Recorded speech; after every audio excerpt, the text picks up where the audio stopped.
Hello and welcome to Season 5, Week 1 of the ALTTPR League. Today we are going to be featuring a co-op game between the Rando Toddlers, represented by Vextopher and Jon Snow, and against Bottles on Empty, represented by Maniacal and Ninjembro. I am Zethno and I will be joined here by Professor Render. How are you doing today? I'm doing really good. This is a Misery Buyer Division match. This Bottles on Empty took game 1. There is substitutions in this one. Max Maniacal is in for Maximum Barnage, and Jon Snow is in for Mr. Aaron Snurd. Yep, as we go through all of these league weeks, the runners will be trading in and out on their respective teams. I guess the big thing to go over here is what defines co-op. Do you want to cover that, Render? Of course. So co-op means that the two teams will be paired up with each other, with one team having 2 players and another team having 2 players. The players on each team, between their respective teams, can share information between each other. Verbally, I might add, and the winner is determined by the average time between the two teams. Yep, so as mentioned, they can talk to each other, they can tell each other where the items are, but they do have to collect everything themselves. So each person has to pick up every item in the game that they need to finish. And you can see that right off the bat, our teams are splitting it up, one runner starting in one direction, one starting in another, to try to get as much information as possible. It's very nice on these teams that both top runners decided to go north and both bottom runners decided to go south. It gives us a nice little split here. Definitely, as we see the flute coming out from Jon Snow on the uncle. Oh, well, there's mobility. Always nice to get some mobility right off the bat. Yeah, I think that was a blue boomerang that I saw on Lumberjack Ledge. I could be wrong, though. Unfortunately, I did not. Oh, Tracker in chat saying that we have flippers there. Flippers. I looked away. That could be awkward. So I guess this is a good time to mention the all dungeons part of the category, the other part we haven't discussed. The runners will need to complete every single dungeon in the game, be it a pendant or a crystal, to be able to finish. This does also include both AGA 2 at the top of GT and AGA 1 at the top of Castle Tower. Yes, so in this situation, with the flippers being on top of Lumberjack, you won't be able to immediately finish AGA 1 after you kill AGA 2. You have to do it earlier than you normally would. Yep. Oh, Moon Pearl over on Jon's side here in the well. But yeah, that's definitely something a lot of runners like to do. They try to do AGA 1 right at the end. They finish the GT climb, then they quickly do the AGA 1 climb, end up exactly where they need to be to drop down into Ganon. It's a nice quick save, and you don't really get any items from it because we are not playing a key sanity mode, so both chests in AGA will be a key. Ninjembro did spot a bow that's on the race game. Well, we'll be picking that up. That's definitely something that we're going to stop for. A lot of the time, this is a location that gets skipped, but a bow here is not something you will leave behind. And there is a good point being made in chat that because we do see flippers on Lumberjack Ledge, it does mean that the boots are not waterlogged. While that's really nice to know, there are unfortunately not that many waterlocked locations. Yeah, and we already have mitts. What? Did I miss something? Yeah, Jon Snow had found some in Jon Snow found them within the basements of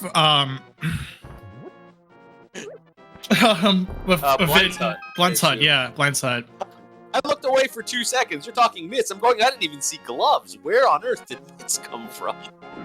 But yeah, okay, two gloves right next to each other. That's Well, we have Dark World access. Yeah, that was really quick. And we have a Dark World map check pendant on Meyer, and I saw 5 6s on Turtle Rock and Pod. Yeah, we have a 3-minute and 45-second Meyer entrance check. That's pretty ridiculously fast for that particular one. That requires 4 items to get. How did we get there in under 4 minutes? That was just the case of having both clubs just showing up in blindside, which is all impressive. And Moon Pearl right next to it in Waterfall. Like that was just a Dark World access area in Kakariko. Yeah, Ninjembro is gonna go ahead and activate his flute. Maniacal going into a building we don't see all too often, but we did see another runner in here. Everybody looking for bombs today because nothing's dropping it. This is a very good way to get bombs if you need a bunch of them. Very good way to max out very early. You just need 1 to get in. There's at least one other runner in here. You don't commonly see this in open play. If you find it in let's say an entrance mode, then that's nice to have information about. Just give you some early give you some bombs in that spot, especially if it's early. Oh yeah, you walk into that in an entrance mode, you go, oh yay, free bombs. No, yeah, I guess there's some arrows in there too, so our runners were able to pick up some arrows with that bow, which is good.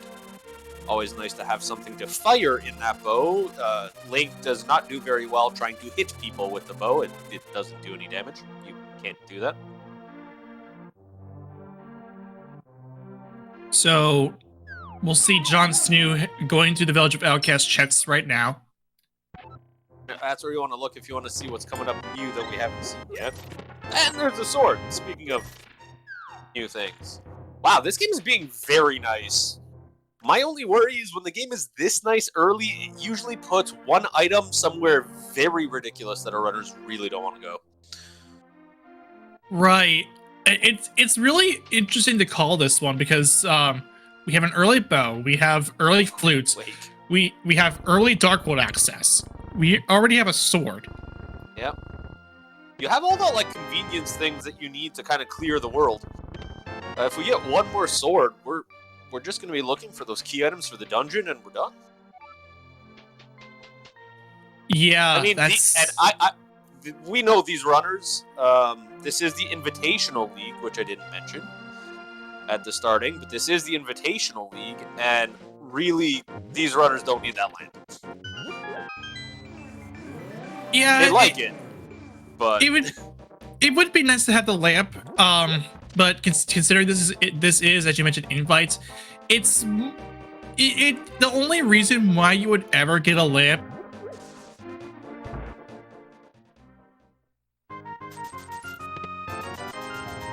Sorry, you didn't hear the end of that. So I got cut out for a second. The only reason why you would get it is for sake of logic. Yep, but I mean, it's definitely nice when you're walking through dark rooms to be able to see it. But these runners definitely don't require it. There's the big difference. We do have Ninjembro over in Eastern, so we're getting, I think, some new information there, as I believe he is the first runner into that dungeon. Ooh, a game over on Jon Snow's side. That was intentional. Yeah, that looked like a death warp, but I looked away, so I wasn't quite sure where he died. Yeah, I have playback. This was Jon Snow only did the front forward, so he death warped out. That kind of makes sense. You don't have Hammer yet. He's probably just clearing that and leaving the rest, hoping that he finds Hammer somewhere reasonable before having to go back and do the back and leave an item. I can see that. It's interesting that both runners on Rando Toddlers are in the Dark World here together. Whereas you can see that the Bottles on Empty team have split up the world with one runner in Eastern and one runner in Dark World.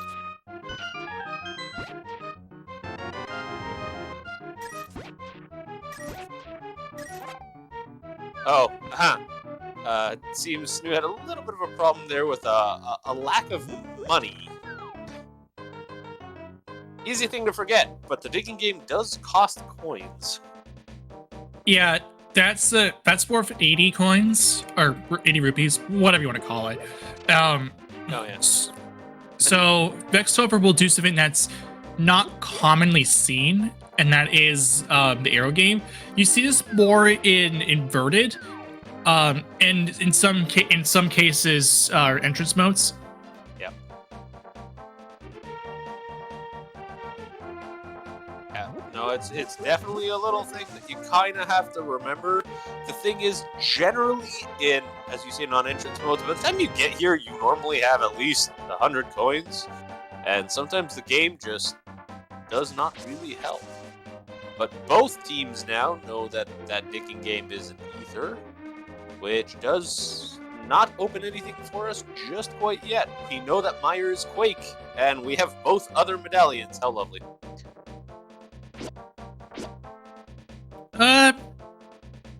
Okay. It's a boomerang and a bottle inside Cave 73. I mean,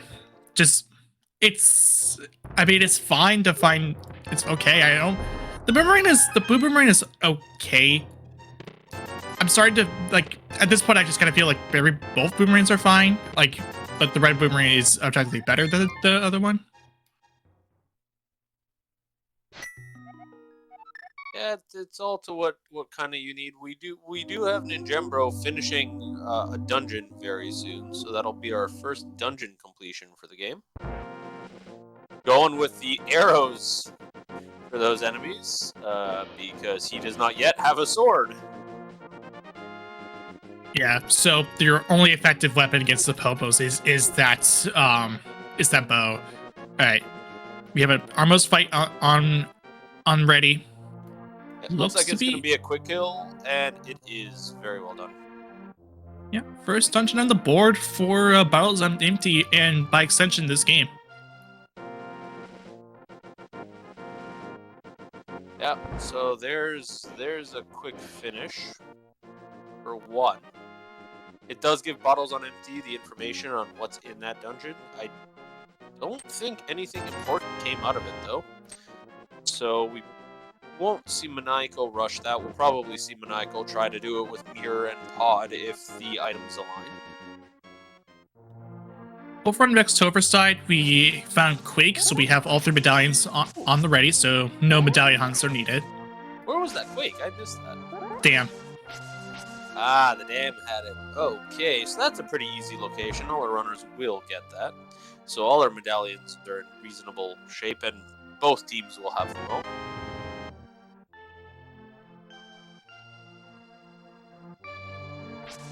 So continuing the South Shore checks for Vextover going into Mini Moldorm Cave.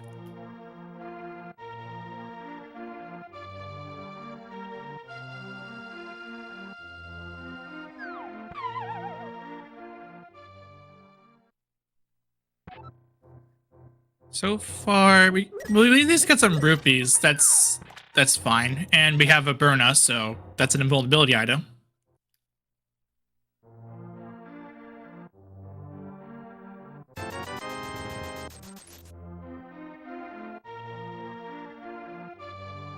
And Dimgembro will be on the way over to Mini Moldorm Cave to get that money and also the Burna.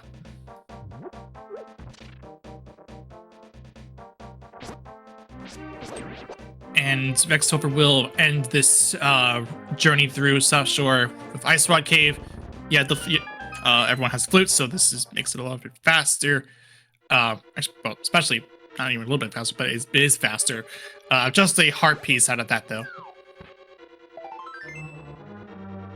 And as Chet is pointing out, Jon Snow is heading to the back of Thieves Town, hammerless. Hammerless. Okay, well that will mean that they're gonna have that one item behind. They're gonna leave that one item behind. We'll see if it's important down the road. Did we see did we end up seeing quite like most of like the dungeon items, or did we see like mostly items? was it 2 items? Not quite sure what we picked up there. Right. Yeah. I'm only asking just because to make sure. Well, at least one item was a compass. So at most we found 2 items. So that's half. That is half of them. Yeah. So as long as Jon Snow doesn't get a key, then we're fine.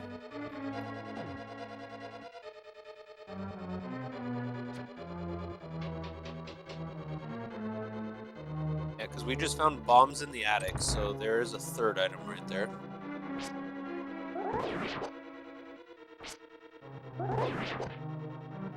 And afterwards, it could either be the dungeon item or just the item directly, just to confirm that the key will not be necessary. This is the big item check right here. What is it?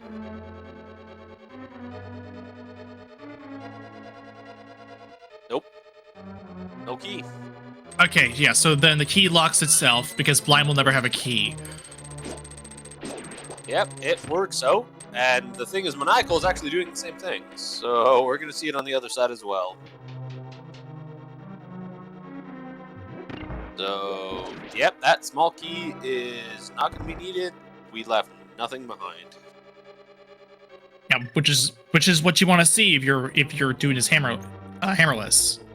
Oh, 100%. Very annoying when you get to this point and you find out, oh no, I'm leaving an item behind and I have to redo this entire dungeon just to get it. That's how you last locate something very important. We do have Jon Snow on phase 2 of Blind so far on script. Or phase 3, sorry. I know how to count heads. There were 2 flying. That's phase 3. Yep. So that will be the first crystal on the board, and also the first dungeon for Rando Toddlers. Meanwhile, Nimjembro is heading to the front of Escape.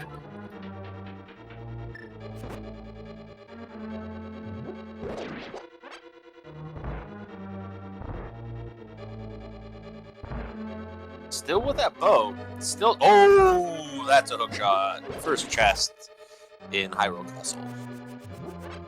Yeah, we will definitely be needing that.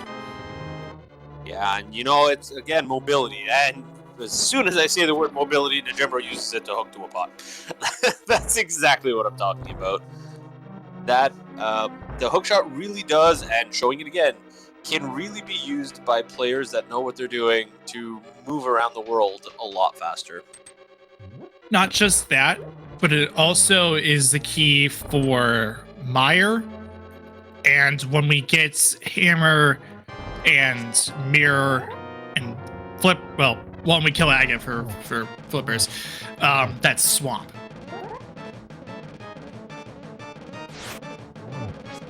Yeah, I mean, it definitely opens a lot of the world. It is a key item for multiple reasons, but it does even just in and of itself save time. Right, yeah. Maniacal going down to 1 heart, but still manages to take down Blind.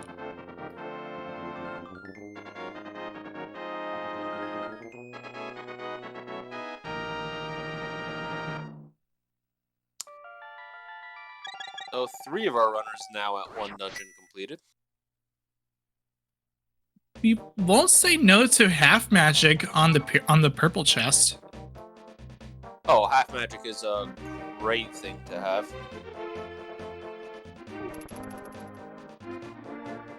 Oh, yeah, like that's a very nice quality of life item to pick up.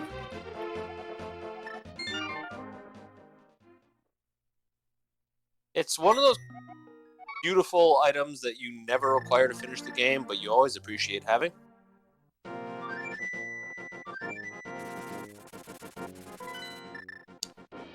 Meanwhile, we do see Vex in a dark room now. I think this look. I'm not going to say what I was saying because now I don't know where we are. Okay, we are in Eastern in the back here. Yeah, having a little difficulty with getting the Igors down. Also being bullied a lot by the other Igor that doesn't have the key, or one of the Igors that actually has the key. I don't know. Yeah, but eventually does manage to pick up the key. Now it's gonna open it, and should be on his way up. Yep. Yep. That was kind of my problem there. I was having issue figuring out which dark room it is by the motion, because unfortunately it was a bit of a weird pattern. That's what happens in a dark room when something goes wrong, though. It was very well done to get out of that, because that's a very hard room once you lose the pattern, and the Igors are running around the room to figure out where on earth you need to be to finish it. Yeah, it isn't uncommon to die if you're like this early on in the game, and it's like, and you let one of the Igors just run away, and you're trying to find the key. Yep. And there, oop! I was gonna say, and there's Vex's finish on Armos. That Armos decides to hop over the arrow. But we do see a completion, and all our runners are now at 1 dungeon completed. And it's interesting that though both top runners started a top route and both bottom runners started a bottom route, for both teams, they have finished different dungeons. But both teams have the same two. Right. With Vexover and Maniacal, Vexover and Ninjembro doing completing Eastern, and Maniacal and Jon Snow finishing up Thieves Town. Ninjembro will be heading over to East Death Mountain doing Paradox Cave. So this is new information. Yeah, that's what I was about to mention. Here's the other strength of having Hookshot. You can go over to Death Mountain and find out what's on the far side. There are a lot of items over here. And there's a lamp.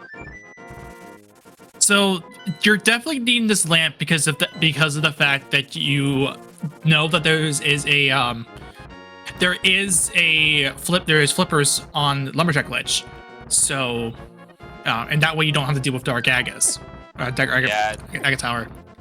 That last room of the Dark Aga climb is definitely one of the harder dark rooms in the game. Yeah, it is especially tricky because there's only 2 rooms in the game that on Aga Tower that you can actually light with just with like a fire rod or something. But within this case, you don't have any fire source, no fire rod. So it makes it very, very tough, and not many people practice it because there's no reason for you to practice it in the context of logic. Yeah, it's very rare that it ends up happening, so a lot of runners don't, as you say, don't practice it too much. But that last room without a fire rod or a lamp gets very fun, because there are a lot of pits. It is very easy in the dark to make one wrong step, and you're just going to fall in over and over again.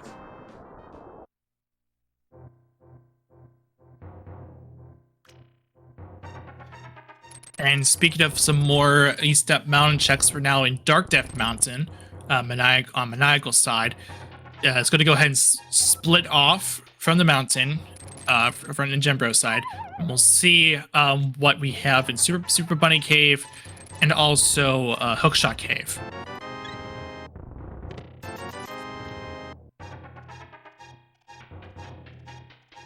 Yeah, a lot of locations coming up, so hopefully our runners can find something important that will tell us where to go next. Nothing of note in Super Bunny Cave. It is worth noting that Quake is required to enter Mystery Mire, and Ether is required for Turtle Rock. So the Bombos in this case is just mainly just to do a screen wipe.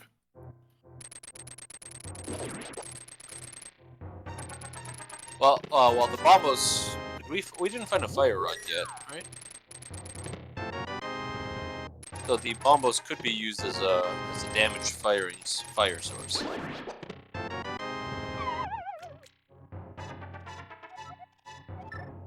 Once we actually find another sword. Oh. Actually, speaking of swords, Maniacal finds a Master Sword and a blue potion inside Hookshot Cave. Oh well, there's our sword. That's enough swords for us to finish the game if we'd like it. That said, our runners probably don't want to finish on Master Sword, especially without the silver arrows. This also that is a lot of spins. Yep, 52 to be precise. And it also means we can go ahead and kill Aga, but we won't be able to get. We don't have no boots. We can't get flippers yet.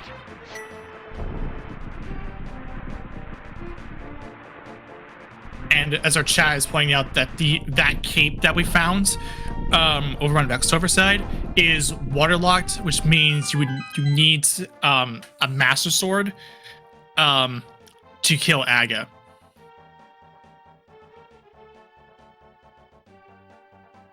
Yep. The other big question is, where is the hammer?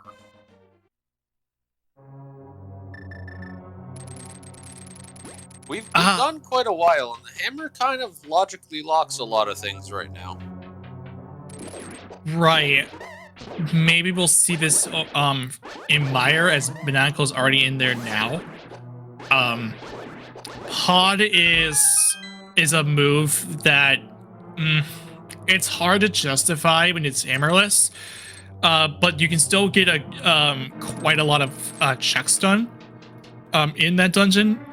You can get like 13 of them done, and there's only 5 items that you can pick up. Yeah, see, now if the hammer's in Pod, then Aga is the logical requirement to get over there, which is an interesting scenario that our runners will probably not follow. Right, and because right now Jon Snoo's it's actually on the pyramid right now. Just check the pyramid ledge. Looked like that may have been a curtain jump from Jon Snow. Just gonna choose to save and quit after that, though.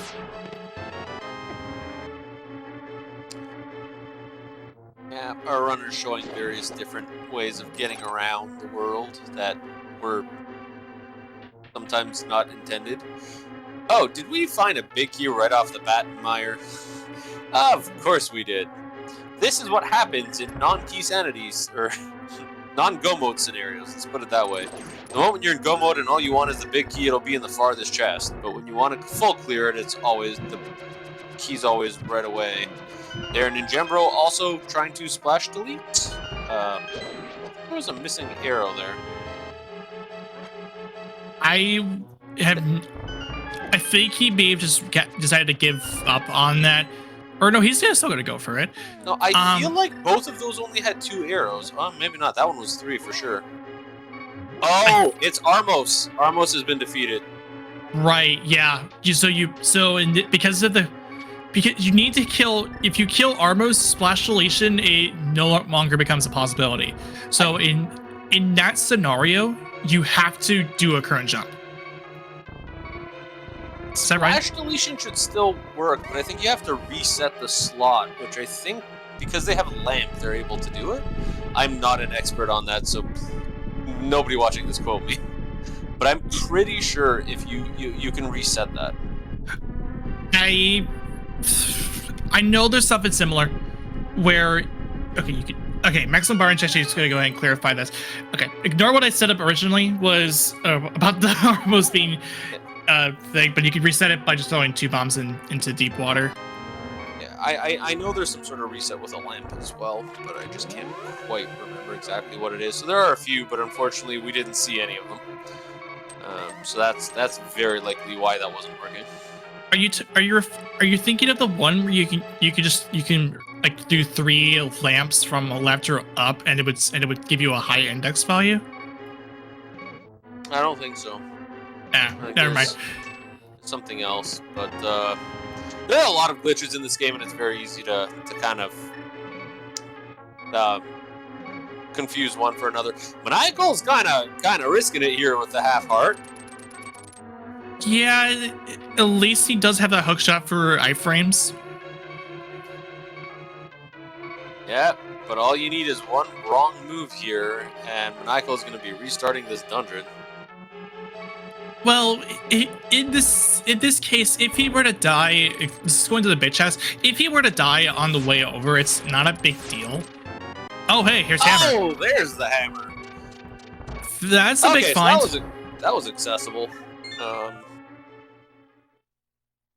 Everything we needed to get here was in Sphere 1.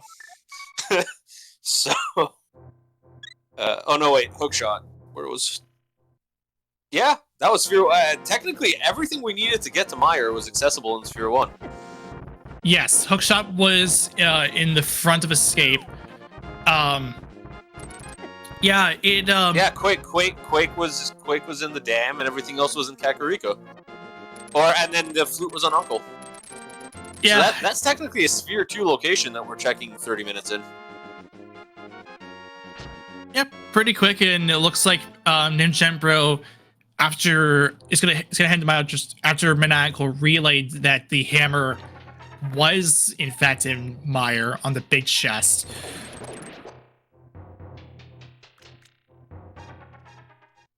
Oh, we needed a sword to get in there. Actually, yeah, that's a good point by chat. Yeah, I was gonna comment that, like, if you're gonna like open up a medallion dungeon, you'd still have a need to get a sword. Okay, not quite Sphere 2 then. Forgot about that. Sphere 3, I would say. Yeah, that sounds right, because the other sword was accessible in Village of Outcasts right off the bat. So we do have a runner in Hera. Yep, and that's should be a completed dungeon. Yeah, but that's over the side of Maniacal, and this with a hookshot, with a hookshot, that means Herapod is in play. No boots, so you can't do the spin speed version, but we'll see what Maniacal chooses to do. Okay, I guess for this to start off, since we know that there's a key there, which meant that the Hera basement has the big key. We'll start with that first, and then Ooh.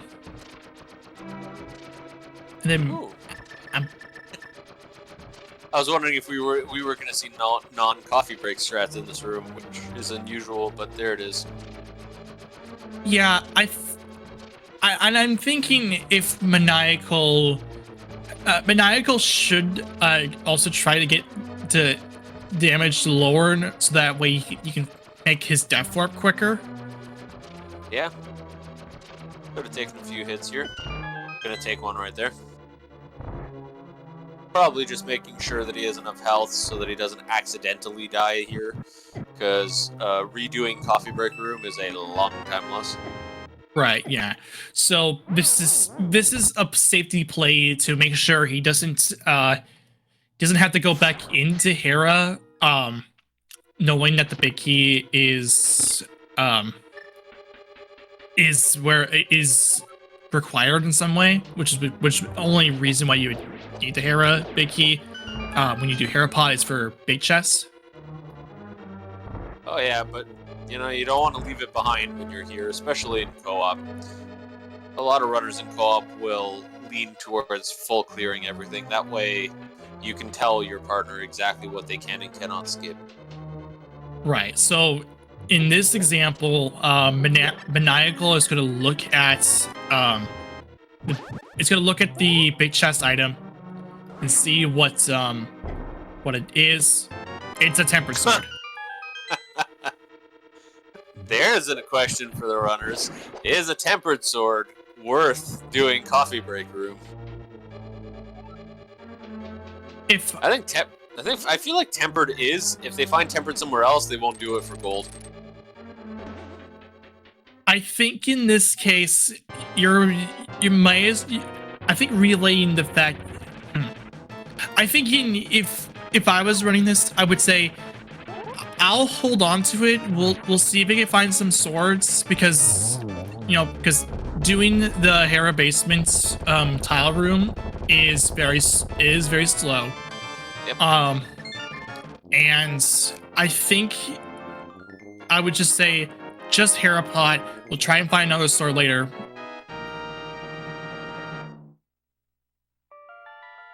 Yeah, the thing is that if Ninjembro can put... I don't think there was anything else important in Hera.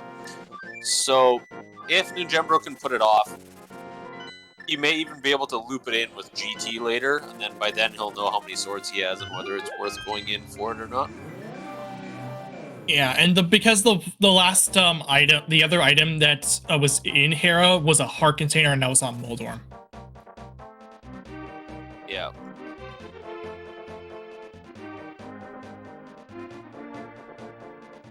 Hera will need to be done before GT. I'm just looking at the... Where's the pendant? Oh, there we go. The pendant there. Yeah, so we don't really need the mirror for a pendant dungeon anywhere, but we will need it for a swamp. So we'll have the mirror before we'll need to do Tower of Hera and GT. Right. So I'm going to mention this because John Stew's already in this. John Stew's in pod. It's going to be a little unfortunate because the server is in Mire and will get information about the hammer, which means that he will. John Stew will double dip this.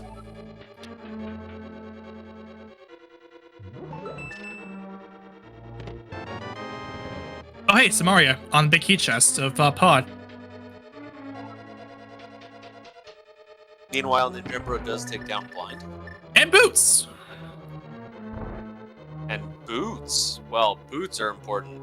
So, boots are on East Death Mountain. Or Death Mountain, East Dark World. That's what's locking our flippers.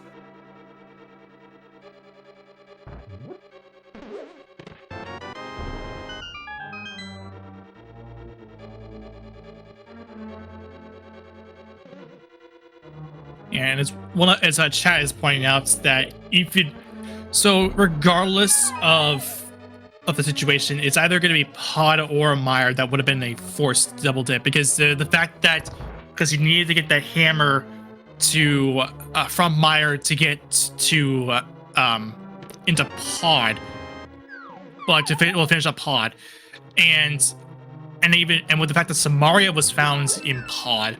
That would mean you double dipped. You have to double dip Mire to get to at least finish it. Yeah, that's just one fun scenario right there. It's not a good catch-22.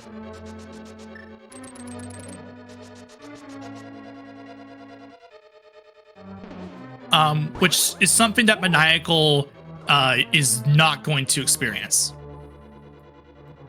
But what he will try and experience is a hover. In fact, one of the trickiest hovers, because you have to do two turns by doing while hovering, and looks like he gets it. Yeah, we did see right before the game Monaco practicing the hovering technique, so it looks like it's paying off right here. And Monaco's gonna do the fun stair extension if he can get it. Looks like I'm gonna try again. Now, if you get this right the first time, it definitely is a nice time save. Even if you have to do it twice, it can be nice because you can avoid having to deal with all those enemies there. Does manage to get the stair extension. Like I mentioned, it's a fun little trick that you can do. Oh, definitely.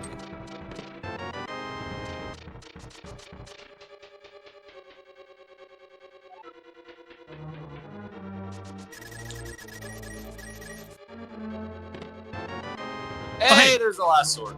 Yeah, okay. Michael finds it in the basement of Pod, so I don't think we're going to see Ninjembro do the sword in Hera.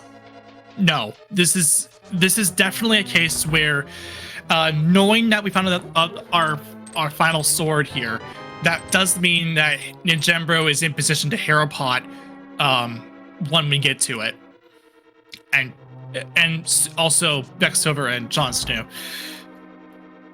Yeah, the thing is that, in the end, while Gold Sword is an upgrade over Tempered, it's not a big enough time save for a lot of these runners over-tempered to make them go all the way down to coffee break room and go through that whole slow process.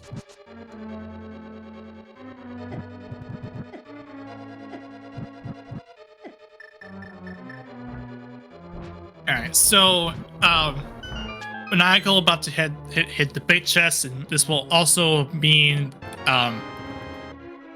this also means he'll be able to finish this dungeon 2, getting the Samaria, of course, because that was something that we have already seen from Jon Snow.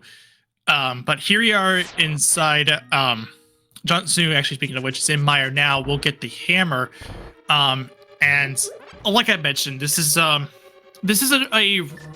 weird catch-22 that the runners are going to have to face, because on Maniacal side, the double dip in this case is in Mire. In Jon Snow's case, it's Pod. Yep. The nice thing about having two runners who are working together is that you can give each other that information, and then at least you're confident about where you're going next.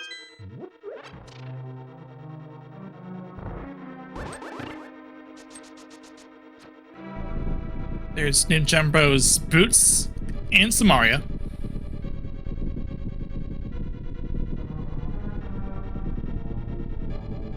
Definitely a lot of important items coming up now. I guess the big thing now is, what do we need to finish? We need the fire rod and the mirror. It's both rods, mirror. We already know both rods, mirror, and we already know where flippers are. So excluding the flippers, which we already knew, it's a go -3. Yeah, I was kind of blocking out the flippers because we know where they are. We have access to them. When the runners do want to get them, they're just going to walk back in and grab them.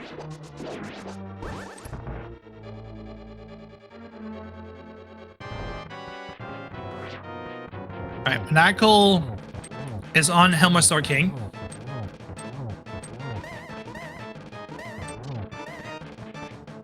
And Jon Snow is about to hit the back of Mire to take out Viddy. Yep, John being the first runner to get to the back of this dungeon.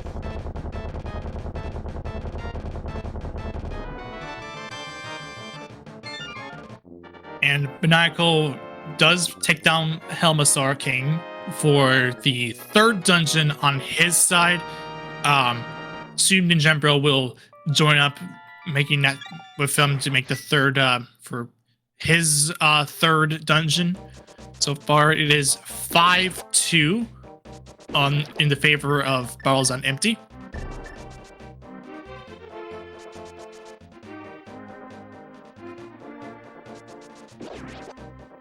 Yeah, one of the big things that we did see from Bottles on Empty is that they did split up a little bit more early. So we may be seeing some of the impact from that on their knowledge and their routing. Jon Snow is going to go ahead and start up that Viddy fight. He's going to go ahead and use some bombs first. The more awkward situation is the fact that you have some equipment, like some resources on hand. So here, Jon Snow is going to go ahead and just use some Master Sword spins. And you also don't have a... Jon Snow doesn't have a cape, so which makes sense considering this is... it currently is out of logic, but it will be in logic once you get the flippers off of Aga Tower. Or Lumberjack Ledge, whatever. Same thing. Yeah, one of the big things here, though, is that just going a long distance out of your way just for the cape is not something a lot of runners are going to do. So we are seeing this fight. Even a tempered sword would have helped quite a bit, but John does get through it, does not die, going to get down the big eye pretty easily, and get the pendant crystal, the red pendant. You could just clarify. You could just say it's a crystal because of the fact that this is all dungeons. So It's pendants and crystals are about the same importance. The only place that really comes into effect is what can be in GT and what can be on PED. For example, we can find the mirror on PED because it's not required for a pendant dungeon. We could find the ice rod there. There's a number of things we could find. As to what we can find in GT, I don't think there's anything we can find that would be of much help. I guess a book. So but we can just get into desert the other way. Right. So Maniacal is now in Aga Tower.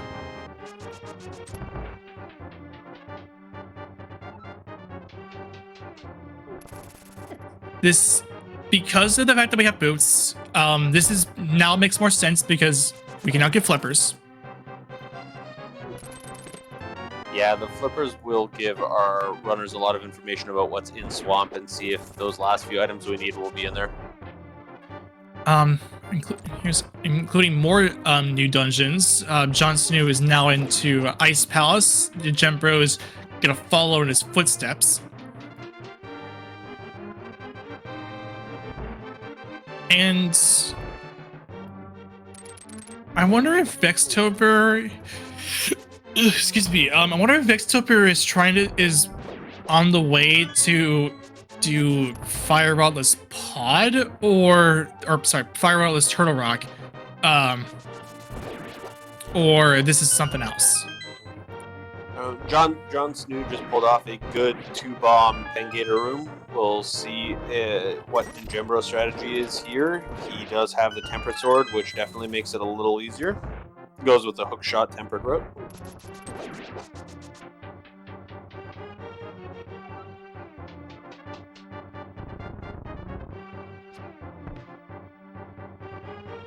We're about to be seeing the Icebreaker glitch over on Jon Snoo's side. I assume we'll see Ninjembro go up, hit the crystal, and come back and do the same. Vextober is gonna do Firelot with Turtle Rock, but Jon Snow does look its book from the Icebreaker chest. Oh, and also Maniacal is starting to do Aga 2, so if you want to get a number between 0 and 15, go ahead and do so now. I apologize, it was a little bit late, so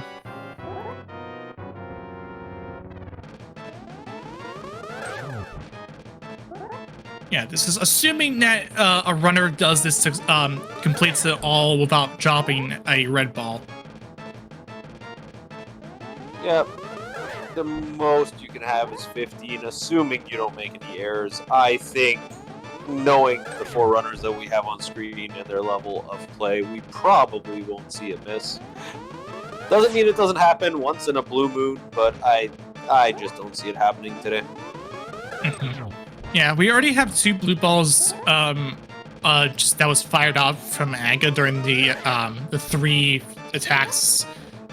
That is either a 50-50 blue ball or a 50-50 blue ball or a 50-50 red ball. That's already up to 3. Yep. 4. Aga's not being kind to us today. No, he's not.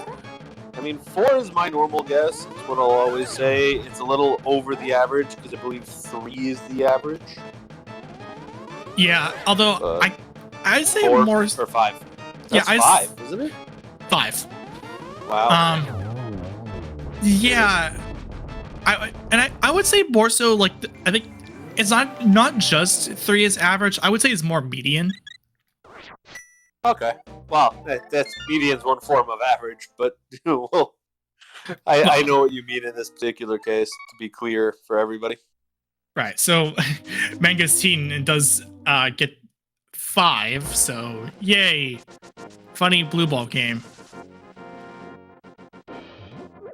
Yeah. we're just really not finding anything else. The rods are just hiding from us today. Yeah, and it looked like Vixover bailed out of Turtle Rock, seeing that he didn't have any. There wasn't enough keys to progress.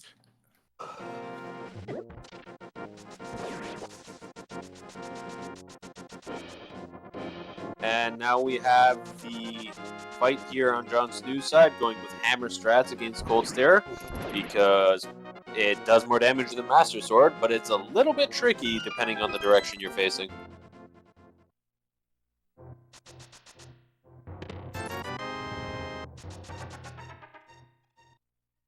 Ninjembro coming in. See, Ninjembro has the Tempered Sword, which does the same amount of damage as the Hammer, and it is way easier, and you can see that based on how much faster that fight went. Yep.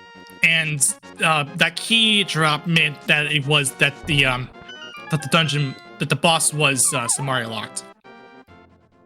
Well, thankfully all our runners already have Samaria, so that won't impact anybody, but it's good knowledge if they needed anything at this time. Yeah, it's just something that the logic just says, even if they have Samaria by then. Of course. Big question here is, where are those last 3 items? If we haven't seen Swamp yet, there's a lot of items in there, right?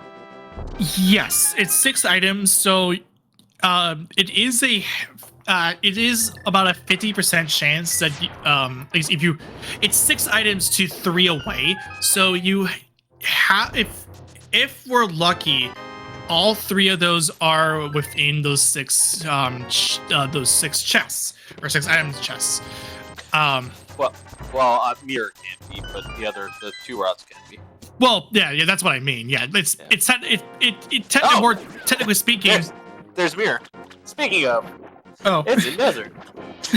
Okay, so that meant, yeah. So what I meant to say was it's 2 items when you count when you leave out Mirror because it's required for the dungeon. It's 2 items to 6. It's 6 items to 2 away. And we did get a pet check. Unfortunately, for those that wanted to see it pulled, pet is dead. There's a shield. That said, we could see the other team just pull it blind.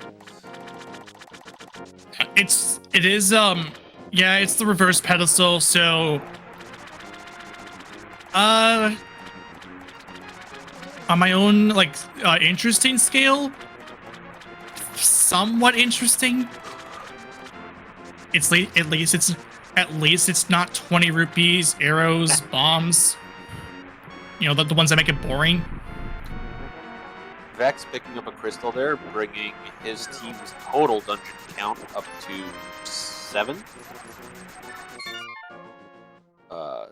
On Bottles on Empty, we still have 7, but we do have an Aga completion, so 8. Yes, that's 8 dungeons to 6 in the favor of Bottles on Empty. I said 7. I'd like to know where I picked up that extra one from. Yes, 6. Wait. Was there already a completion on Rando Toddler's side? Completion for what? Was already a dungeon cleared that I didn't miss, that I missed. No, I think I said 7, but I think I just miscounted there. Yeah, I was gonna say, yeah, it is 8 to 6 in the favor of Bottles on Empty, because I can look. Yep, you can just count to 6 better than I can. And anyway. On that note, now that I'm saying that, welcome to our Raiders from SpeedGaming 2. Welcome to the ALTTPR Invitational League Season 5 Week 1 race, Invitational race between Rando Toddlers and Bottles on Empty. Yes, this is a Mystery Miner Division matchup. Bottles on Empty had taken the first game against Rando Toddlers We have Maniacal and Gempro for Bottles on Empty. Maniacal is in for Maximum Barnage, and Vexover and Jon Snow, which Jon Snow is in for Mr. Aaron Snurd. We have a forced agate completion for Flippers that is on Lumberjack Ledge. And there's a catch-22 in the fact that Meyer and Pod have required items that that you have to double dip in. Meyer has Hammer, Pod has Samaria. So we do have Jon Snow in Tower of Hera going to be going down to find that tempered sword for himself, not knowing that it's a tempered sword, going to probably tell Vex that it is, and that Vex will skip it.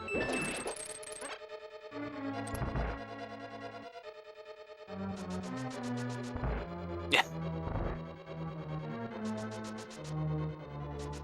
This has been a, you know, I was talking about I feel like I kind of jinxed this earlier. We had all those really nice items, and I said that when the seed tends to be this nice early, it tends to put something ridiculous later on. And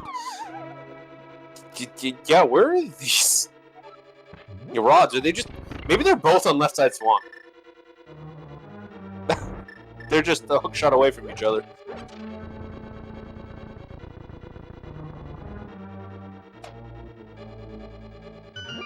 We do have Vex on the Cold Stare fight, also with the Tempered Sword, so it should be a pretty quick fight. Yep. Yep, Maniacal with a Gold Sword, also going to be a pretty quick fight. Even faster, potentially. Wow, yeah, those buffs stayed together on that north wall very well.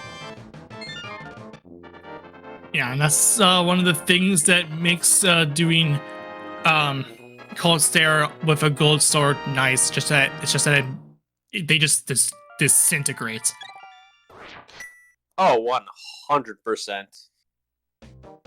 But one of the few places that a gold sword is quite a bit more useful than tempered. But our other runners have shown a pretty skilled completion of that fight on tempered, so it shouldn't be too bad.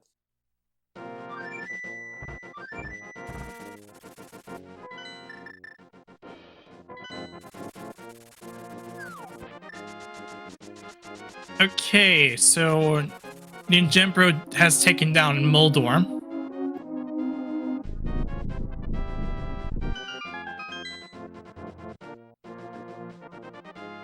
And Binacle heading into Desert Palace because there's the mirror is there. Yeah, our dungeons are now 11 to...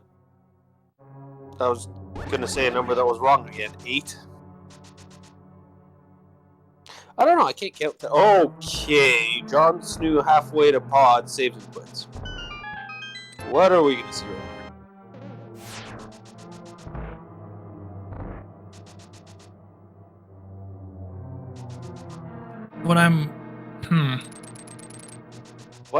What is... Oh wait, did Vex ever get mirror or? Yeah, probably. I'm wondering if it's just to pick a mirror to do pod and Eastern together. Yeah, this definitely seems like this is a decision where Vexover said, "Oh hey, mirror's right here." You probably want to do that to do a pod Eastern combo. Yeah, I think it'll save a little bit of time. It won't save too much time, just in the fact that he's going to have to walk all the way back one way or the other. But it is a slight time save, and you know, with these races, you never know. That 10 seconds that you save somewhere could make a big difference. Yeah, today alone has been we already had a very close race. So if this does mean that we get a close race here, then well, there you go. That's what we're all wanting to see. And these runners have no idea where the other team is, so they have no idea if they're ahead, if they're behind, if they're tied. We know that one team is slightly ahead of the other, but that doesn't mean all that much until we find these rods. Because Rando being Rando could mean that one team can find them and the other team could last locate them, and it could be a big time save.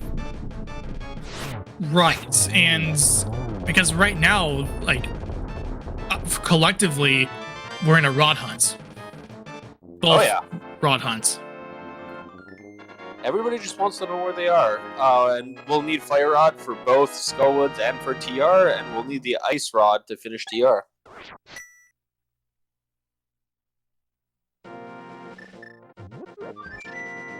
And yeah, as chat is correctly pointing out, that the rods will not be in GT just because of the fact that, well, we need the Turtle Rock is a crystal, so is Skullwoods. So they can't possibly show up in GT.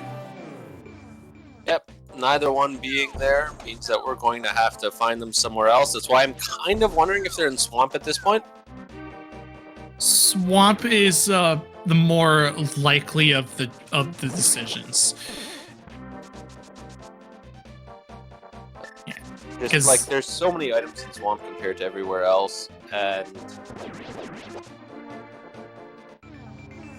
yeah, it's like I mentioned previously. It's 6 items to 2 away from go mode. So there is a possibility that they show up in Swamp, and if not, then where do we go from there? Now, I don't think anyone's checked Bombo's tablet just quite yet. I think we might be seeing that from Maniacal right now. That does check out, yeah, because we haven't done the marriage spots yet. Or he's on. And this makes sense, right? Like Maniacal will check this. If it's not here, go into Swamp. We'll check left side, knowing that there's nothing here. Yep. Probably full clear Swamp and let Ninjambro know what does or does not need to be cleared in Swamp.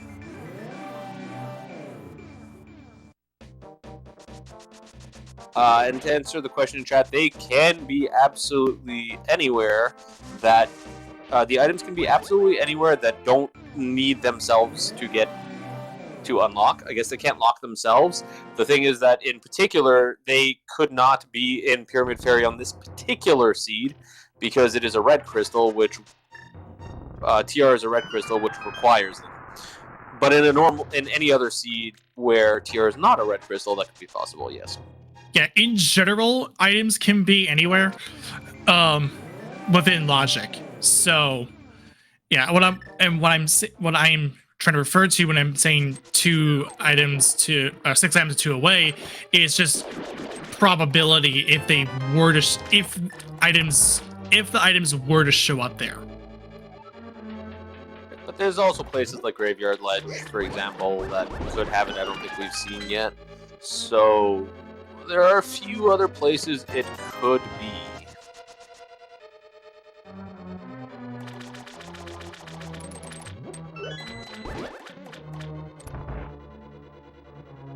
We have John doing Pod, and we'll go into Eastern next, which means we're not going to see anything new there for a good little bit. Vex is going to finish Desert, and then we see where Vex goes next. I assume that Vex will go to Aga, get the flippers, and go to Swamp?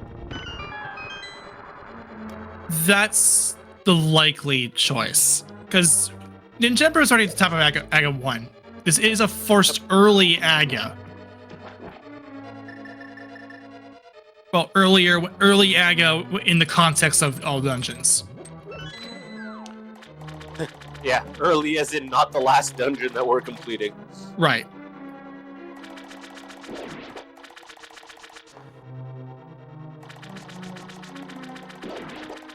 We do see Maniacal here clearing Swamp, so we'll see if we find anything important. We haven't yet.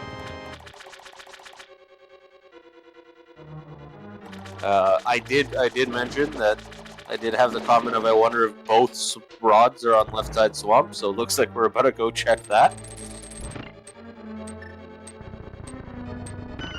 Yeah, and this in a way makes sense because normally runners will choose to leave left side swamp out when they're one away from go mode. But in this scenario where it's 2 items away from go mode, you're gonna do left side swamp early. Or Yeah, it's left side swamp first rather. Especially in co-op, I would say. Where we were talking about earlier how in co-op a lot of runners tend to try to clear, like full clear more and not leave items behind because it saves their teammates some time down the road if they don't have to wait for it.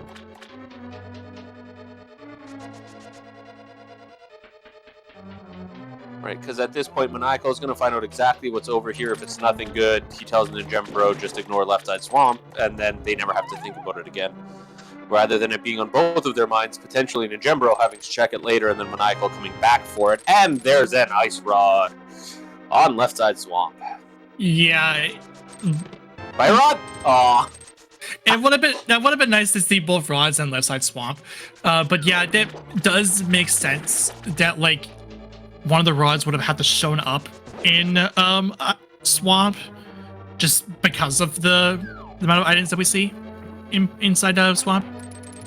You know, in the end, as a runner, I'm a lot happier to see Ice Rod there than Fire Rod, because at least now I know that there's one less place Fire Rod, or a few less places it can be. Because at least Fire Rod, if Fire Rod is locked out of the Fire Lock chests in TR, it's not in the back of Skullwoods, it's just a few less places to check. Whereas Ice Rod can literally be anywhere but Trinix and GT at this point.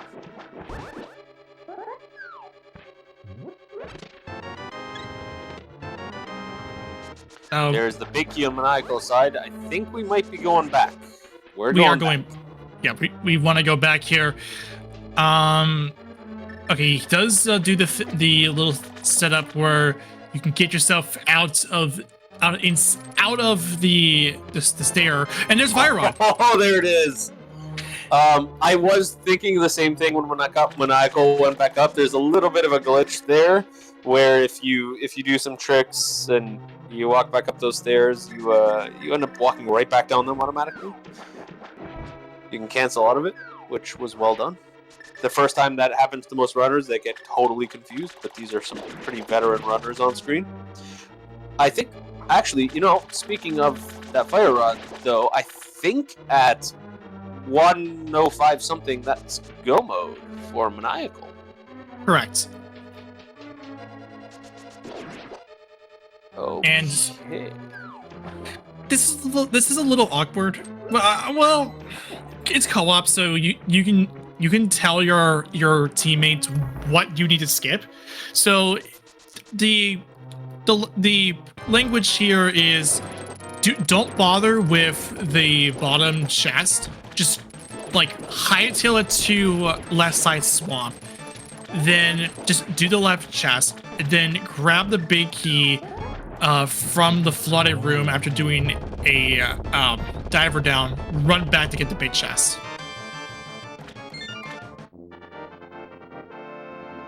Yep, so we will see Ninjembro knowing exactly what things need to be checked, and we'll probably get through that dungeon very quickly. Speaking of Ninjembro, we do have a pendant pickup for the 8th dungeon completed, including Aga Tower. He has 3 dungeons left. 2 of them require Fire Rod, so he's going to Swamp. Yeah, and I think in this situation, Rando Toddlers Vexover just got Aga down. I think had they had rush Aga as soon as they're done instead of completing dungeons, they probably would have had the flippers earlier. Yeah, the flippers really only did lock Swamp at that point, so as long as they had other things to clear, it kind of made sense to keep clearing and doing, but at some point that dungeon needed to be completed, especially once we found that mirror. Without the mirror, those flippers really didn't give any additional checks, because all these runners know how to fake flipper, water walk, whatever it is. Yeah, and here comes reciprocating the flippers. Afterwards, I assume this might be a swamp run because I don't think there is anything left for Vex Topher and Rando Toddlers. Other places to check? No, I mean, I don't know if they checked Graveyard Ledge. I'm not sure if they checked the Bombos tablet, but outside of like those few mirror style locations, I think this makes sense. It's going to be a swamp play. If they haven't checked Bombos, we might see a quick detour to check that first. That's about it. Or Cave 45 as well if it hasn't been checked. Yeah. This makes sense because this is along the way. So, but the overall purpose of fluting to 4 is to go to swamp. Correct. Going to check Cave 45 because if one of the rods is here, then you can just leave swamp early or stop clearing swamp early. If it's on Bombos tablet, same thing. At least you know you have it. You're in go mode. And they're not really far away from the dungeon entrance, where full clearing the dungeon could take longer. Meanwhile, Maniacal does pick up a crystal over there at Skull Woods.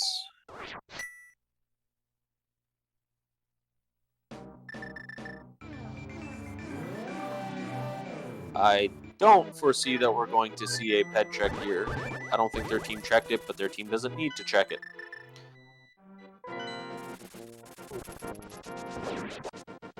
Yeah, Vex is picking up that Bombos, as we talked about earlier. Just going to check it, make sure there's nothing there before going into Swamp. Finds out it's cash.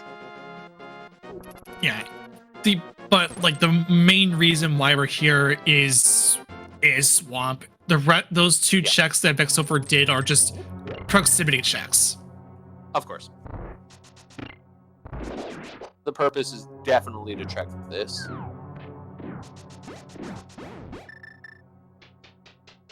You know, interesting question in chat. Who's going to be the first into GT? I don't know. Ninjumbo and Maniacal are both 3 dungeons away. Both need to full clear Turtle Rock. And both are in one of the dungeons they need to finish. They may end up in Turtle Rock at about the same time. Right. And if they both entered Turtle Rock at the same time, then that's good because that means they're going to be very close by. They can split up GT duty once they get to it. Yep.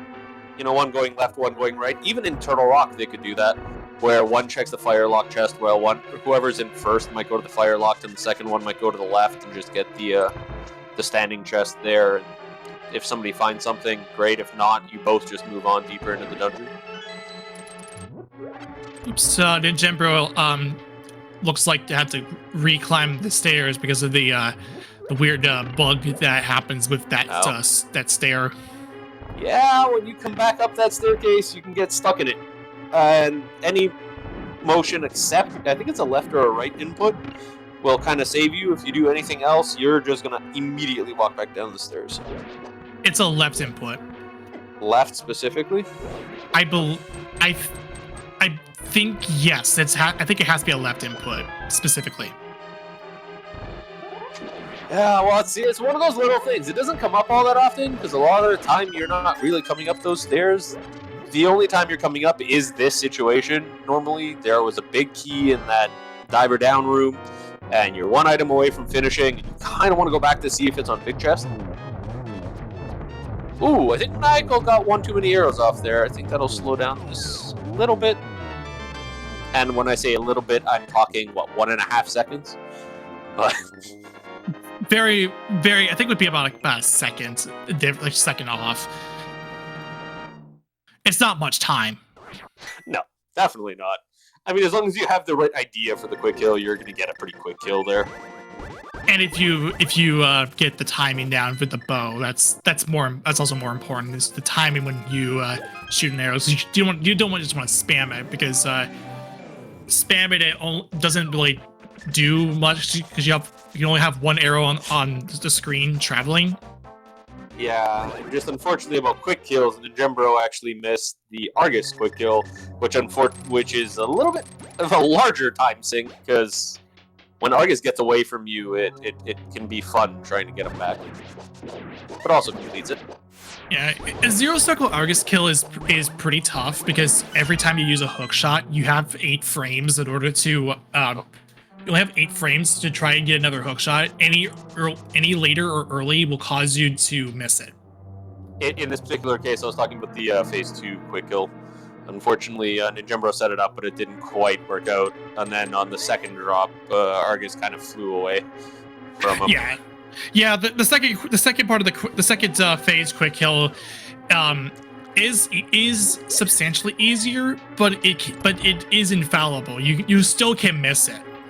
Oh, it's very easy to miss, and the problem is if you do miss it and you're not set up for the second time Argus drops, Argus likes to run around the entire dungeon until you can finally kind of get some reasonable hit off, which can be very annoying. I think Maniacal might have set up the spooky glitch here in Meyer, because I saw some dirt kick up on the boots before that Canis Samaria.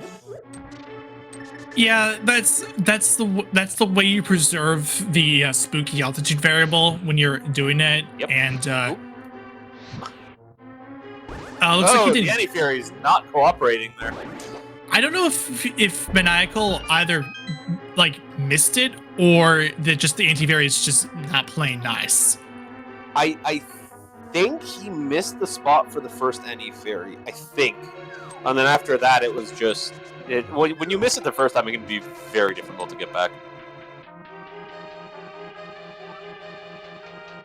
Now, another possibility is that the dust kick up may have been a timing issue, like a problem where he didn't time it correctly to the point where his dust timer may have expired, and that Samaria block does get overwrite the altitude variable. Yeah, that can happen too, and it's very easy to get that accidental overwrite right there. We do have Maniacal finishing up the boss there in Meyer, while Ninjembro beats Mothula in Skull Woods. Jon Snow is going to go ahead and look like to enter into Swamp. Yep. And this is so that Vextover, because he's already in, Vextover's already in Swamp now, and that does mean that he will be on the way to get that to get the Fire Rod and also Ice Rod.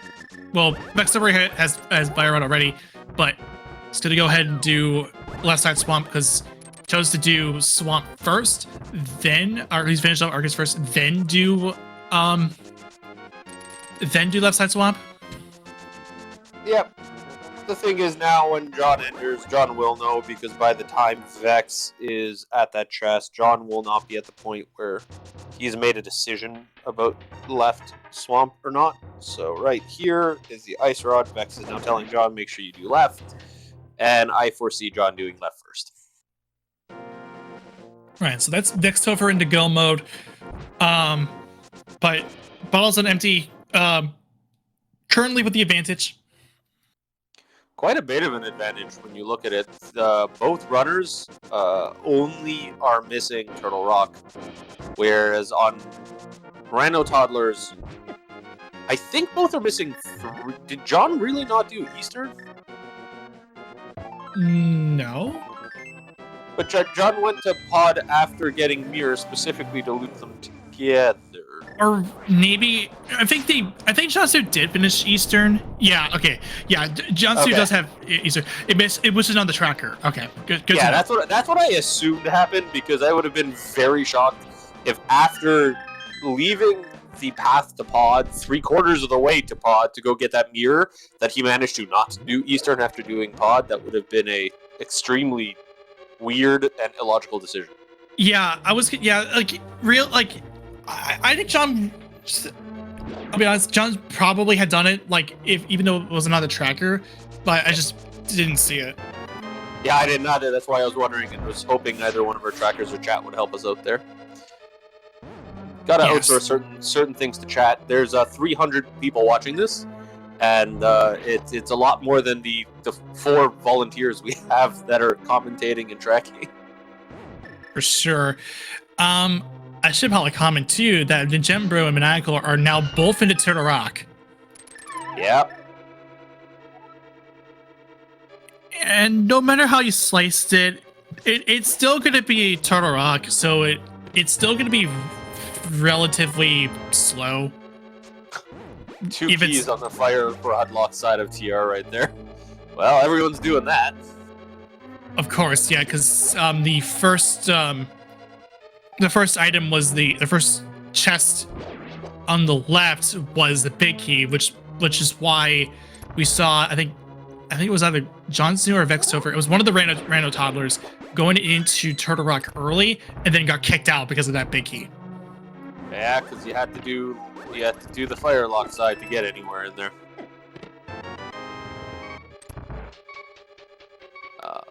Moving on, we found powder. You know, powder is actually quite nice, and Maniacal's probably very happy to have it right now because we're just going to see it used right now for health. Maniacal sitting there at half health, getting powder, probably going, well, that was really good timing for that item. Yeah. Also, this sync, this almost perfect sync between Maniacal and Ninjembro. Oh yeah, well, I mean, at this point, there's not even a divergence they can use to speed each other up. The only thing I could see, like right now, if Ninjembro manages to get to that chest, what happened there? I'm assuming that's a bunny beam situation. But they both just left it. Did they figure out? Both runners didn't check that chest in the middle. Did they just figure out some key logic that tells them they don't need to check it?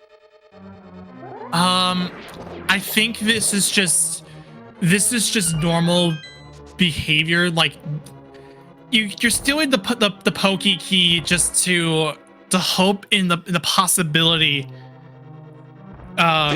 Did they even pick up the pokey key though? I thought at least one of them didn't. They did. Or they both of did? them did. Okay. Yeah, it wouldn't make sense to do the lava chest with the big key already found. It's just pointing out. No, for sure. Nice. Oh, that's helpful. Yeah, this I mean that's Ninjembro is gonna get along the way, which means because it's right along the path, so it makes sense. Yeah, if it was a useless item, then Ninjembro would have skipped it. But it's kind of like, oh look, silvers. That speeds up our Ganon kill. Especially because Ninjembro's on. Actually, it doesn't really matter. I was going to say it has the tempered versus the gold, but that doesn't really matter on phase 4, does it? No, in Ganon in general, the only difference that the gold sword has is that you have a guaranteed 1-in-1. With tempered sword, you actually have to perform the 1-in-1 cycle. Maniacal trying to dash there, unfortunately bonks off the little railing. Gets a mushroom, not going to care about that. Yeah, what? There's a small key. Maniacal and Ninjembro decided to split up to see if they can get a small key early. Ninjembro was the one to get it, so he will be the one going into Trinex first. Yeah, look at these 2 runners. We were talking about, who would be into GT first, but yeah, they're basically just running together at this point. But I think, as you said, we'll probably see one go left, one go right, and they're going to try to find this GT big key. Yes, and for the guessing game, just to make it clear, is that we'll go off of whoever goes into GT first, because Ninjembro's already finished with Trinex. Maniacal just got down with phase 1. Should they be doing phase 2 now? Okay, on the other side, Jon Snow just went and did Digging Game. Yeah, this is, I believe for... What was it again? I forget. Oh, it was a medallion, wasn't it? I think it was a medallion. The medallion, it was yeah. Medallion. So he probably actually needed it to go do Turtle Rock, so that makes sense. All right, 1 to 22. Get your guesses in chat now. We'll go off into Ninjembro's GT climb. This is going to be very quick. Now, considering the fact that Maniacal and Ninjembro is heading into GT at the same time, it's unlikely that we're seeing 22. But guesses are now closed. It's closed.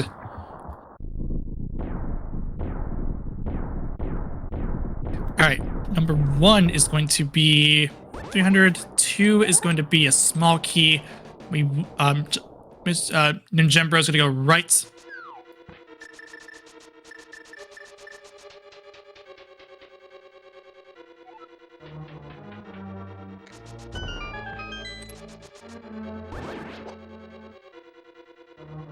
So we're counting off Ninjembro's side, right? Yes, Ninjembro's side. So they have 2 so far? 2. This will be 3 through 6. Yeah, I was just checking something else quickly there, so I wasn't sure. Okay. Well, we found Big Key. And that was we found Big Key, so that was on Maniacal's side. So because of the fact that we're skipping random room, we will leave this small key alone. Which is fine because you can get a small key from the mini Helmas. So this will be what, 3? No, we're already at 3 because the torch would have been a visible check, even though. Right. Yeah. So that's 4. Oh, you got the small key, so it's going to be 5. Right. So yeah, this is 5. Right. 5. So right. So. There wasn't specifically a 5, but the closest one, the first one to guess the closest one was Snafu Fubard with 6. Yeah, we had Great Anti-Bob with 4, who would have been correct had Maniacal just chosen to check those chests in a different order. Yes, and that's Rando for you. Yeah, that's random. Maniacal knew where it was too, and just opted to go in that order. So unfortunately for you, you were close, but not quite. You mean I'm giving you a shout out anyway. You mean Ninjembro? Because Maniacal told him. Maniacal? Yeah, you said Maniacal. Because Maniacal was the one who checked it, and Ninjembro was the one who narrowed it out. There's a lot of names flying here, but yes.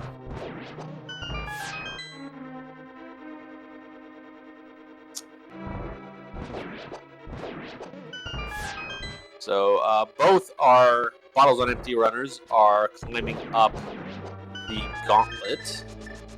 Meanwhile, Vex is in Tower of Hera, going to skip the basement. Almost definitely.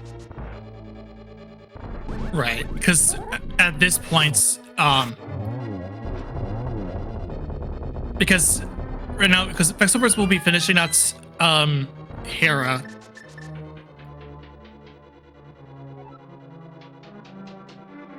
Yep, so we'll have that, and then we'll have Vex going straight into GT, right behind Maniacal and Ninjembro. Whom of which are flying through this climb. Maniacal going through the Wizrobe rooms, which very satisfying when you pull up the second one. When you like for the first time, but afterwards it's just it's just business.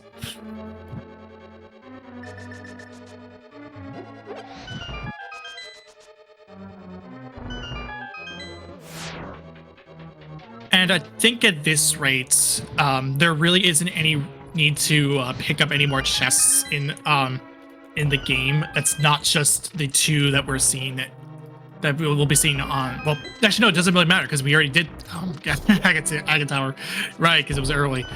Yeah, at this point, there's no reason to check any other chests in the game. The only reason why you would check the chests is if you were fluffing. You were what? If you were fluffing.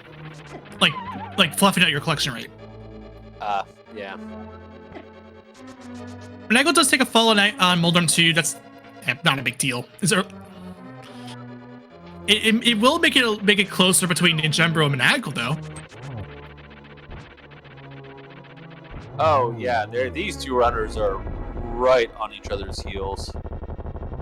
Although Ninjembro is having a bit of trouble trying to get the second the spin end on Tempered Sword, and yeah, they're both leaving chests because there is no reason to do so. They're kitted out. They let me up. Like the Jumbo has red mail, the Maniacal has a gold sword. Literally, the only thing that I don't think that Bottles on Empty actually checked head. So the only item that they don't know where it is Mirror Shield, and that's sitting on pad. But they definitely aren't going to go looking for Mirror Shield at this point. No, definitely not. Yeah, and like I said, it's the only reason why you would check those 4 chests in GT were just to fluff your collection rates. Yeah, 100%. So both our runners here finishing up Aga 2.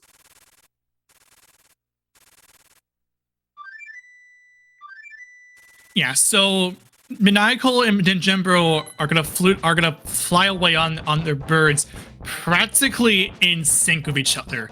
This will be really interesting to see if they'll be able to finish right as they all finish up, like together. Oh yeah, just like drop. Like they're a few seconds apart here. Yeah, but I think it was like 30 when Maniacal finished the chat and 31 something when Ninjembro. They're less than 2 seconds apart. Yeah, Maniacal's gonna have an easier time with this Ganon because of the fact that you have the gold sword. Maniacal or Ninjembro rather, I think may have gotten the 1-1. Yes, I think it's done. Yeah, so it's gonna be about the same amount of time to finish here. Yeah, this is gonna feel really good if you're just together, because like Maniacal is already like ahead, and they both have silvers, so this means like if they can get this, because Ganon's teleports are seeded, much like with the blue balls in Aga 1, so they should be able to get this exact.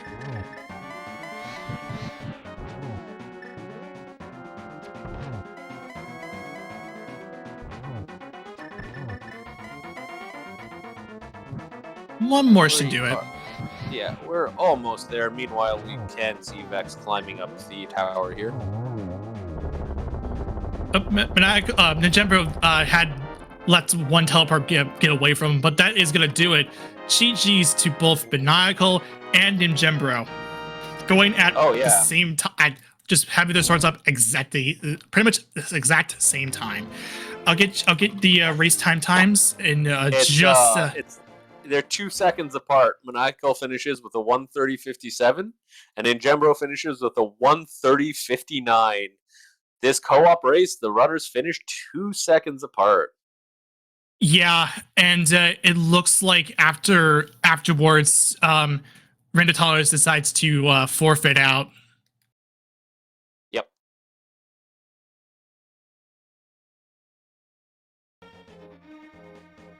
So Bottles on Empty will take these 2-0 sweep against Rando Toddlers, and that ringing in our ears tells me that Maniacal and Ninjembro, aka Bottles on Empty, is here with us, and GG's. Hey, thanks. GG's.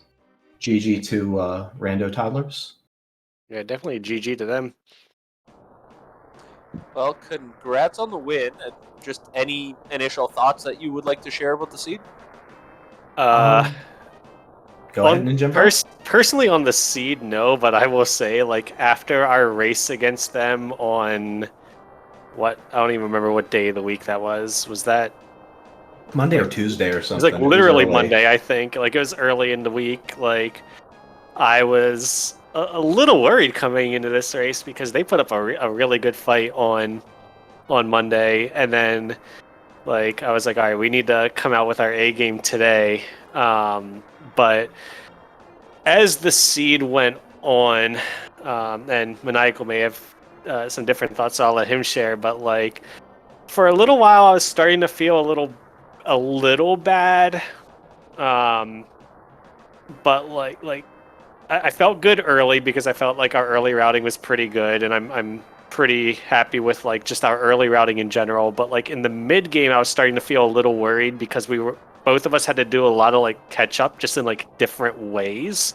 But like as soon as we hit go mode, I was pretty much like I think we win this. And I don't want to say by a significant margin because, like, I don't think it would have been a significant margin. But, like, I was like, if we lose this, I would be shocked. Just because, like, I was joking with Maniacal in our chat during the race, how we kind of had the exact same thing happen in our All Dungeons co-op last year, where we just like routed and like leapfrogged so well that like we got to do like really cool TR and GT routing and stuff last year to like really like do efficient routing and be able to tell each other like what to check and what not to check on the way while both being in the same dungeon.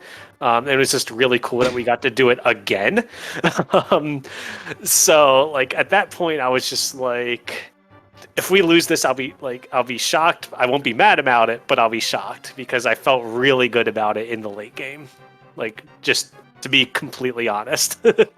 Yeah. Ninjembro felt more confident than I did about it, and that was evident in our voice call.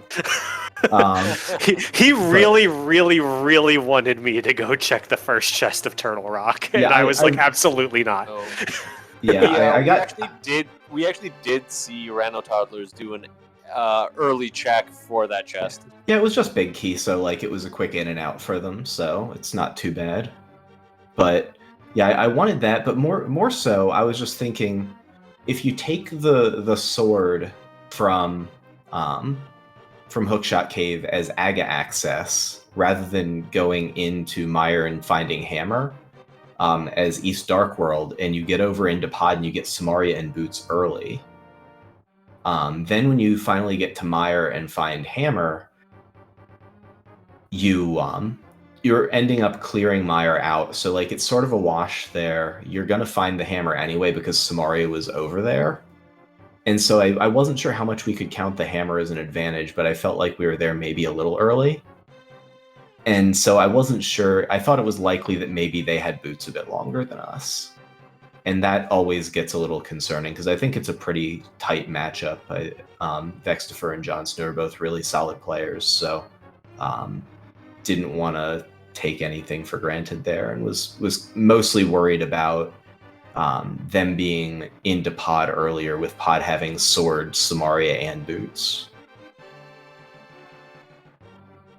Yeah, I think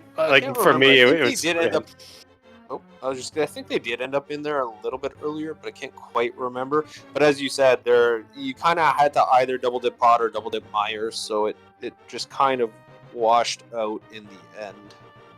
Yeah, and I feel like I felt like finding the Hammer in Mire, like when we did, was a bigger advantage. Like I feel like double dipping Mire in this specific seed with this specific like item distribution is much stronger than double dipping Pod. Despite Boots and Kane and Sword being in Pod, just because like getting the Pod is just terrible. Like I hate any seed in which I have to double dip Pod. Like I would rather double dip Mire just like in a normal seed than double dip Pod, to be completely honest. Right. I definitely agree with the fact that walk just doesn't feel good, and that takes forever. Yeah, it was a particular catch-22 that was just in that situation where Samaria was in Pod. Yeah, you were double dipping one of the two. You had to double dip one of the two, and that really depends on which one you chose first. Mm-hmm. Yep. And when Maniacal was like, "Oh, found Red Cane," and then like 3 seconds later was like, "Okay, found Boots," I was just like, "I guess I am coming to Pod immediately." And you know, in co-op, like you want to be spreading out checks as much as possible. Like you don't want to be like in the same place at the same time when there's other stuff you can do. But like at that point in time, we were really just looking for progression, and we were starting to run out of checks. And like, you know, as Maniacal said, you know, you want to get those Boots, unless you're just in a completely terrible location that you have to go super out of your way for, or down like a super insane logic chain, like. want to kind of get those sooner rather than later. So like following him in there didn't feel too bad, and we were still able after that to kind of like split things up because I was like, well, after that, like I can go knock out some mirror checks while you go posture yourself for Swamp Palace. And while you're doing Swamp Palace, I can go like clean up Hera and like other stuff. So like it felt really clean. See, to me that felt kind of sloppy because once you get those flippers, it takes you right to book to mirror to both rods in dungeons. And so like that actually had me pretty concerned because it is like a fairly linear all in dungeons endgame for go mode, and we weren't really finding a bunch of stuff in like Cave 45 and Bombo's tab that I did, and the mirror stuff that Ninjember did in the North World. So it's very reasonable that a team would not be doing those checks. I mean, overall, what we did see was that both of you were in very different places a lot of the time, which I think was good. That worked out for you.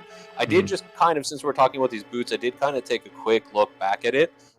John Snoo did find the boots a little bit ahead of Maniacal, but you were already in the dungeon when he found them, so both teams actually were in there at about the same time. Okay. So that surprises me.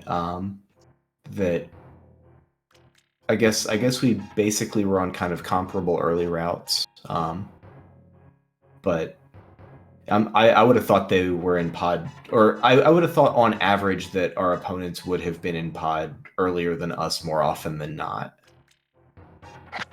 Yeah, I think that's a pretty reasonable bet. Yeah, and then like you never know until you watch it back post race how it actually went in that specific race. But I think on average we're late to the boots in this seed, which late to boots is always one of those recipes for things not feeling the best. But yeah, I don't think there's too much else I really wanted to say about this one. The AD co-op format's a fun way to kick off League each year. Yeah, I don't want to see this. I don't want to see this mode leave week 1 because it is a very fun week 1.